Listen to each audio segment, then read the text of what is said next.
Nagsisimula ang pelikula sa misteryosong taong si Jeff Morrell na tumatakbo sa kagubatan, naabot niya ang patay na dulo, nagbago ng direksyon, at nahulog sa dalisdis. Paggising niya, napapaligiran siya ng tris nakakatakot na anyo at maskara, scarecrow, dollface, at pin-up girl, lahat may dala na kutsilyo at isang palakol. Nagdadasal si Jeff para sa buhay, ngunit walang awa siyang pinatay ni Scarecrow. Natutunan natin na 1,000,000 at kalahating tao ang biktima ng marahas na krimen, taon-taon, katumbas ng isang pagpatay, bawat 26 segundo. Ang pelikulang ito ay tungkol sa isang brutal na pagpatay. Lumipat ang eksena sa masayang magkasintahang Maya at Ryan na nagmamaneho papuntang Portland para sa isang espesyal na okasyon. Binanggit ni Maya na halos 300 milya sila mula sa Portland at sinabi ni Ryan na gusto niyang kumain muna. Nagdetour sila upang maghanap ng pagkain. Si Maya, ipinaalala sa kanya na ika-50 anibersaryo na, nagambala sa isang halik, halos magdulot ng aksidente si Ryan. Nakuha nilang makabawi, ngunit si Ryan ay pagod na dahil sa stress. Ibinigay ni Maya ang inhaler na nagpapakita ng hika. Habang nagmamaneho, nawawala ang signal ng telepono ni Maya. Nagtatawa si Ryan sa gutom sa gitna ng kawalan. Habang nagpapanggap si Maya na in-interview sila sa pag-survive, Ryan, na nakakatawa, ay idineklarang nag-iisang nakaligtas, na ikinagalit kay Maya. Huminto sila sa isang diner kung saan may lokal na mekaniko, Rudy at Doggy, na pinagmamasdan ang kanilang kotse ng may pagdududa. Sa loob ng kainan, hindi magiliw ang mga lokal, ngunit ibinigay ni Carol ang menu at sinabi sa kanila na umupo kahit saan. Malungkot si Maya nang makita ang mga larawan ng kanyang mga kaibigan na sina Dory at Howard na nag-i-enjoy sa Greece. Dumaan si Shelly para kunin ang order at nagkomento tungkol kay Maya na vegetarian. Si Ryan ay umorder ng turkey melt na may keso at nang imungkahi ni Maya ang mas malusog, sinagot ni Ryan na ito ay ang aking anibersaryo. Nang marinig ang salitang anibersaryo, isang mag-asawa, si Eden at Neil, ay nakipag-usap. Inihayag na sila'y kasal na ng 2 taon at nagdiriwang din ng kanilang anibersaryo. Nawawala ang kasiyahan nang banggitin ni Maya na sila ni Ryan ay magkasama na ng 5 taon, ngunit hindi pa kasal. Nababahala ang mga lokal sa pagbunyag na ito, na nagiiwan kay Ryan at Maya na hindi komportable sa bayan. Habang umaalis, napansin ni Maya ang nawawalang poster ni Jeff sa pader. Bago magtanong, sinabi ni Shelly na si Jeff ay isang malaking tao sa corporate finance na biglang nawala isang araw. Hindi apektado si Ryan dito. Kapag sinubukan nilang i-start ang kotse, hindi umaandar ang makina. Bigla na lang, nandyan. Si Rudy lumabas, nagulat sila, ngunit nag-alok tumulong ayusin ang sasakyan. Matapos suriin, sinabi niya na sira ang alternator at kailangan nilang maghintay ng piyesa mula kay Eugene. Nang tanungin kung maaari itong ayusin ngayong gabi, nagbigay si Rudy ng dahilan na sarado ang mga tindahan, ngunit nangako na magiging handa ito bukas ng hapon. Naghanap ng matutuluyan, sinasabi ni Rudy na ang lokal na hotel ay isinasagawa ang pagkukumpuni na ito. Pumapasok si Shelly, nagmumungkahi sa ibang lugar sa kagubatan na pag-aari ni Joe Grasses. Nag-alok si Rudy ng tulong ni Doogie para makapunta, ngunit pumayag si Shelly na ihatid sila dahil malapit lang ang bahay niya. Sa daan, sina Maya at Ryan ay nakatagpo ng 2 nakakatakot na bata na namamahagi ng polyeto at nagtatanong kung sila'y makasalanan. Nagtataka si Ryan sa kanila, pero tahimik na umalis ang mga bata. Sa wakas, iniiwan ni Shelly sila sa lugar. Humahanga si Maya sa bahay at umaasang may kuryente ito. Naiwan si Mia habang wala si Ryan. Nag-FaceTime si Maya kay Dory at tuwang-tuwa siyang makita itong kasama ang asawa. Biglang may kumatok sa pinto. Nagtipon ng lakas ng loob, si Maya ay tumingin at nakita ang mahiwagang batang babae na humihingi ulit kay Tamara sa peephole. Nervyosa, pumasok si Maya muli, ngunit nataranta ng hindi makita ang kanyang telepono. Natagpuan niya ito sa aparador at nakaramdam ng ginhawa. Nang marinig ang ingay, tumingin siya sa labas at nagulat nang umagos ang tubig mula sa gripo. Tinawag niya si Ryan, hinihimok siyang bumalik agad at lumabas. Naramdaman ni Maya na may sumusubaybay. Pumasok siya muli at nagsindi ng sigarilyo upang kumalma. Umabot si Ryan sa sasakyan at kinuha ang inhaler. Nang isara ang pinto, si Rudy ay lumitaw. Pinaniniwala ang si Ryan ay magnanakaw. Paumanhin. Naiwan si Mia habang wala si Ryan. Nag-FaceTime si Maya kay Dory at natuwa siyang makita ito kasama ang asawa nito. Biglang may kumatok sa pinto. Nag-ipon ng tapang, si Maya ay nag-check at nakita ang parehong misteryosong babae na humihingi kay Tamara na nakaharang sa peephole. Nababalisa, si Maya ay pumasok muli, ngunit nagpanik dahil sa pagkawala ng kanyang cellphone. Natagpuan niya ito sa aparador at nakakaramdam ng ginhawa. Narinig ang mas maraming ingay, tumingin siya sa labas, at nagulat nang biglang umagos ang gripo. Tinawag niya si Ryan, hinihimok siyang bumalik agad, at lumabas siya. Nang maramdaman ni Maya ang nanonood, pumasok siya at nag-apoy ng sigarilyo para makapagpalakas ng loob.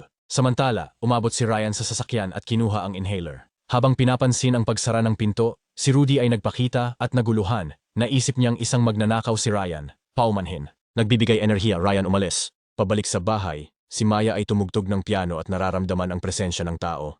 Nang lumingon, wala siyang nakita, pero may kaba dahil sa lihim na pagmamasid ni Sakmukha.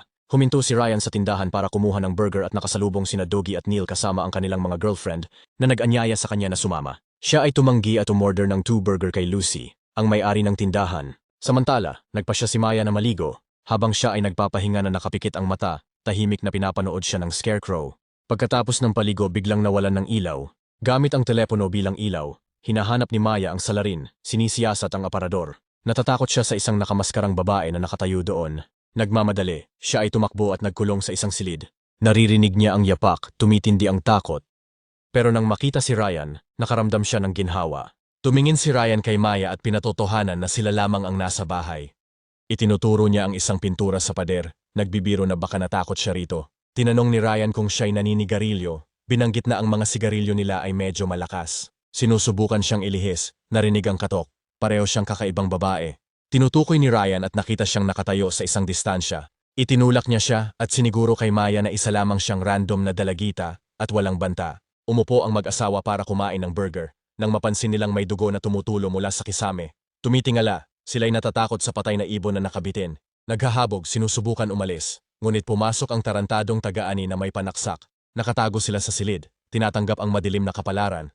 Habang pinapanood ang pinto, ang pinap na babae ay kinukuskus ang kutsilyo habang ang dollface ay tumutugtog ng piano. Dagdag sa tensyon, dumating ang scarecrow sa labas ng kanilang silid at binusted ang pinto gamit ang kanyang palakol. Ngunit sa halip na umatake, tumingin lang siya sa kanila at umalis. Napagtanto ni Ryan na umalis na ang mga nakamaskarang salarin.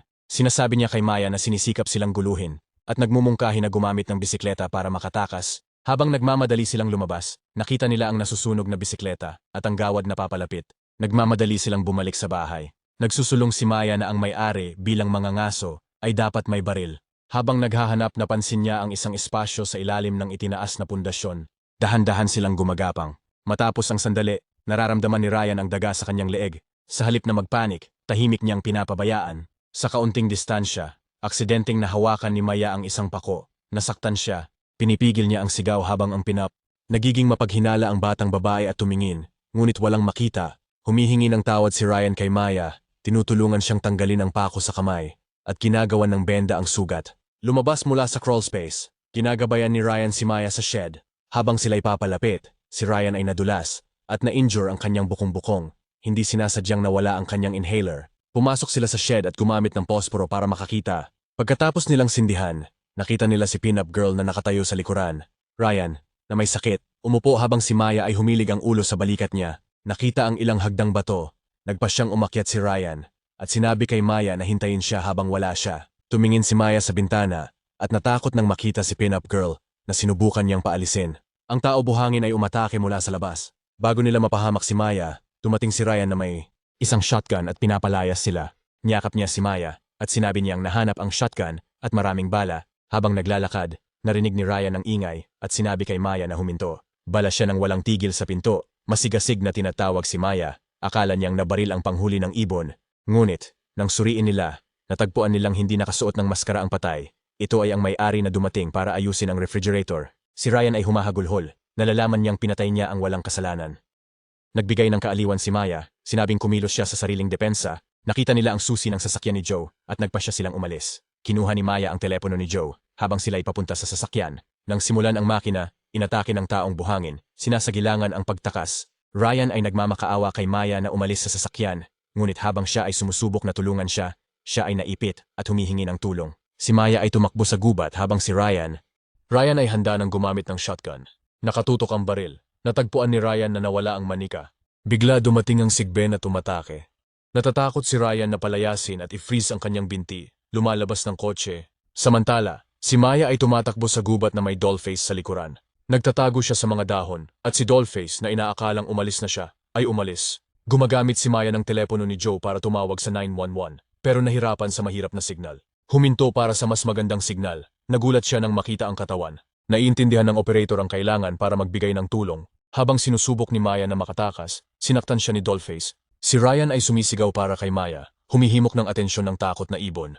Nagtatago sa likod ng sasakyan. Si Ryan ay gumagamit ng bote ng tubig bilang inhaler. Sinorpresa niya si pin-up girl mula sa likod, hawak siya sa baril. Nahulog ang kutsilyo niya, at si Ryan, nag-aalala, ay nagbabantang sa kanya. Nagsimula siyang magpakita ng nakabibiglang asal, at si Ryan, na matatag, ay nagsabing siya ang pangalawang biktima matapos ang kanyang mahirap na una. Dahil dito, nahihirapan ang takot. Nung magkamalay si Ryan, nakatali siya katabi si Maya. Sa kanyang huling sandali, tinanong niya kung nais ba niyang magpakasal, at siya ay sumagot ng oo. Dumating ang nakamaskarang trio at sinaksak si Ryan sa dibdib. Umiiyak si Maya habang pinapanood ang kanyang pagdurusa, sinisikap hawakan ang kamay. Scarecrow ay humakbang sa likod ni Ryan at itinulak pababa. Lumingon ang trio kay Maya, na desperadong nagtanong kung ano ang gusto nila, ngunit walang tumugon. Habang humuhupa ang takot, pinagtatawanan siya, na labis na nagpapagalit sa kanya, at tinaga siya sa tiyan. Imbis na tapusin siya, ang Scarecrow ay nasisiyahan na pinapanood siyang magdusa bago itulak siya pababa para makasama si Ryan habang nakahiga. Dumudugo at may sugat, lumalakas ang tunog ng sirena ng pulis. Mabilis na tumakas ang masked trio sa lugar. Naglaho sa gabi bago dumating ang mga autoridad.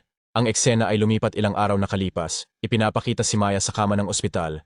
Nagdurusa pero unti-unting bumabalik ang kamalayan. Pagkatapos ng kredito, si Maya ay nagigising at tumatayo mula sa kama, ngunit katabi niya si Scarecrow na pinapanood siya.